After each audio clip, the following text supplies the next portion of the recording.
Now let's try to understand what is the scenario where we want to customize authentication provider so that we can stop it leveraging user detail service and password encoders.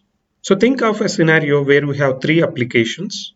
One application which accepts username and password where the user enters case credentials and the request will go to the backend and the authentication will happen by the Spring Security. So this is the scenario which we are discussing as of now. So we just have a plain scenario and we are good with this scenario with whatever Spring Security provided. So Spring Security framework have this scenario implemented for us in terms of user detail service, user details manager, password encoder, considering that this is the most famous way of doing authentication of an user inside any web application or mobile application.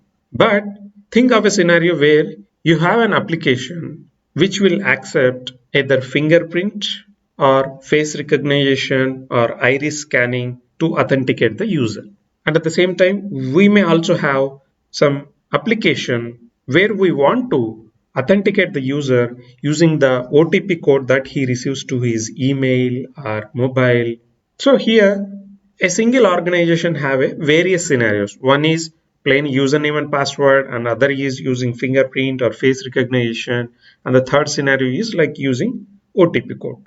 So to handle all these scenarios, obviously the default implementation provided by Spring Security in terms of user detail service and password encoder is not good enough, because in the scenarios of fingerprint scanning or face recognition or OTP code, I want to deal my own authentication logic inside my authentication provider by implementing it. And Spring Security also allows you to maintain as many number of providers as you want. Like in this scenario, I can have all three providers implemented inside my application based upon the input coming from the user. The corresponding authentication provider will be invoked by the authentication manager. Like I was saying, authentication manager will call authentication provider to perform the authentication of the user. So it's the responsibility of the authentication manager to call all the providers till one of the provider accepts the request. Okay, this is the format that I was expecting, and I can perform authentication for this format. And once that authentication provides the results, so based upon that, authentication manager will perform the authentication. Now we understand what is a scenario that we have to customize authentication provider.